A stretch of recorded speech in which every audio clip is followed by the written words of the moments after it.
پاک کلام سے آج ہم پڑھیں گے مرکز کی انجیل 8 باب پہلی آیت سے۔ یسوع 4000 کو کھانا کھلاتا ہے۔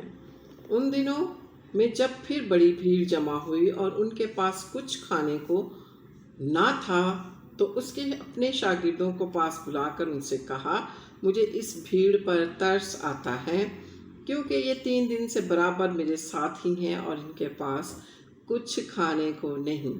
اگر میں ان کو بھوکا گھر کو رخصت کروں تو راہ میں تھک کر رہ جائیں گے اور بعض ان میں سے دور کے ہیں۔ اس کے شاگردوں نے اسے جواب دیا، اس بیابان میں کہاں سے کوئی اتنی روٹیاں لائے کہ ان کو سیر کر سکے؟ اس نے ان سے پوچھا، تمہارے پاس کتنی روٹی ہیں؟ انہوں نے کہا 7۔ پھر اس نے لوگوں کو حکم دیا کہ زمین پر بیٹھ جائیں، اور اس نے وہ 7 روٹیاں لی اور شکر کر کے توڑیں اور اپنے شاگردوں کو دیتا کیا کہ ان کے آگے رکھیں، اور انہوں نے لوگوں کے آگے رکھ دیں، اور ان کے پاس تھوڑی سی چھوٹی مچھلیاں تھیں۔ اس نے ان پر بھی برکت دے کر کہا، یہ بھی ان کے آگے رکھ دو۔ پس وہ کھا کر سیر ہوئے اور بچے ہوئے ٹکڑوں کے 7 ٹوکرے اٹھائے۔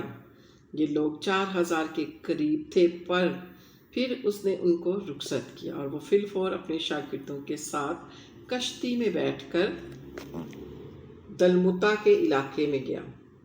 فریسی آسمانی نشان طلب کرتے ہیں۔ پھر فریسی نکل کر اس سے بحث کرنے لگے کہ اسے آزمانے کے لیے اس سے کوئی آسمانی نشان طلب کیا۔ اس نے اپنی روح میں آہ کھینچ کر کہا، اس زمانے کے لوگ کیوں نشان طلب کرتے ہیں؟ میں تم سے سچ کہتا ہوں کہ اس زمانے کے لوگوں کو کوئی نشان نہ دیا جائے گا۔ اور وہ ان کو چھوڑ کر پھر کشتی میں بیٹھا اور پھر پار چلا گیا، اور وہ روٹی لینا بھول گئے تھے۔ کشتی میں ان کے پاس ایک سے زیادہ روٹی نہ تھی، اور اس نے ان کو یہ حکم دیا کہ خبردار، فریسیوں کے خمیر اور ہیرودیس کے خمیر سے ہوشیار رکھنا۔ اور وہ آپس میں چرچا کرنے اور کہنے لگے، ہمارے پاس روٹی نہیں۔ مگر یسوع نے یہ معلوم کر کے ان سے کہا، تم کیوں یہ چرچا کرتے ہو کہ ہمارے پاس روٹی نہیں؟ کیا اب تک نہیں جانتے اور نہیں سمجھتے؟ کیا تمہارا دل سخت ہو گیا ہے؟ اور آنکھیں ہیں اور تم دیکھتے نہیں، کان ہیں پر سنتے نہیں؟ اور کیا تم کو یاد نہیں جس وقت میں نے وہ 5 روٹیاں 5000 کے لیے توڑی تو تم نے کتنی ٹوکریاں ٹکڑوں سے بھری ہوئی اٹھائیں؟ انہوں نے اس سے کہا 12۔ اور جس وقت 7 روٹیاں 4000 کے لیے توڑی تو تم نے کتنے ٹکڑوں سے بھرے ہوئے اٹھائے؟ انہوں نے کہا 7۔ اس نے ان سے کہا، کیا تم اب تک نہیں سمجھے؟ پھر وہ بیت صدا میں آئے اور لوگ ایک اندھے کو اس کے پاس لائے اور اس کی منت کر کے کہ اسے چھوئے۔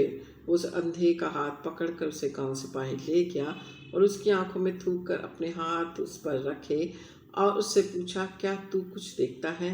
اس نے نظر اٹھا کر کہا، میں آدمیوں کو دیکھتا ہوں، کیونکہ وہ مجھے چلتے ہوئے ایسے دکھائی دیتے ہیں جیسے درخت۔ پھر اس نے دوبارہ اس کی آنکھوں پر اپنے ہاتھ رکھے اور اس نے غور سے نظر کی اور وہ اچھا ہو گیا، سب چیزیں صاف صاف دیکھنے لگا۔ پھر اس نے اس کو اس کے گھر کی طرف روانہ کیا اور کہا، اس گاؤں کے اندر قدم بھی نہ رکھنا۔ پھر یسوع اور اس کے شاگرد کیسریا فلپی کے گاؤں میں چلے گئے، اور راہ میں اس نے اپنے شاگردوں سے یہ پوچھا کہ لوگ مجھے کیا کہتے ہیں؟ انہوں نے جواب دیا کہ یوحنا بپتسمہ دینے والے، اور بعض ایلیا، اور بعض نبیوں میں سے کوئی۔ اس نے ان سے پوچھا، لیکن تم مجھے کیا کہتے ہو؟ پطرس نے جواب میں اس سے کہا، تو مسیح ہے۔ پھر اس نے ان کو تاکید کی کہ میری بابت کسی سے یہ نہ کہنا۔ یسوع اپنے دکھ اٹھانے اور مرنے کی بات کرتا ہے۔ پھر وہ ان کو تعلیم دینے لگا کہ ضرور ہے کہ ابن آدم بہت دکھ اٹھائے اور بزرگ اور سردار کاہن اور فقیہ اسے رد کریں اور وہ قتل کیا جائے، 3 دن کے بعد جی اٹھے۔ اور اس نے یہ بات صاف صاف کہی۔ پطرس اسے الگ لے جا کر اسے ملامت کرنے لگا، مگر اس نے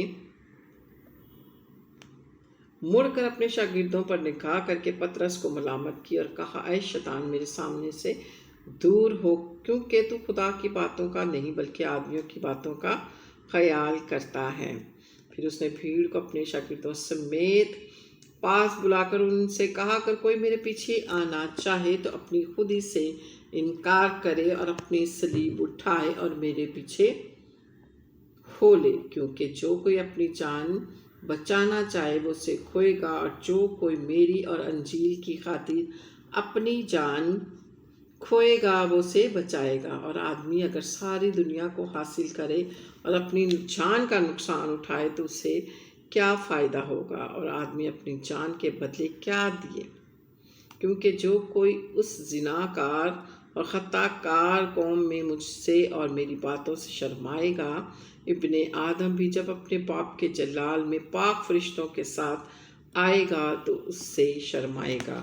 پاک کلام کے پڑھے اور سنے جانے پر خداوند کی برکت ہو، خداوند کا شکر ہو۔ خداوند کا کلام زیادہ سے زیادہ شیئر کیا کریں، میرے چینل کو سبسکرائب کریں، لائک کریں، ریڈ بیل آئیکن کے بٹن کو پریس کریں اور نوٹیفیکیشن آل کو پریس کریں، تاکہ جو بھی میں کلام آپ کے ساتھ شیئر کروں وہ جلد از جلد آپ تک پہنچنے والا ہو اور آپ اسے آگے اپنے دوستوں فیملی ممبرس کے ساتھ شیئر کرنے والے ہوں۔ خداوند آپ سب کو برکت دے۔ Hallelujah, praise the Lord, God bless you all, آمین۔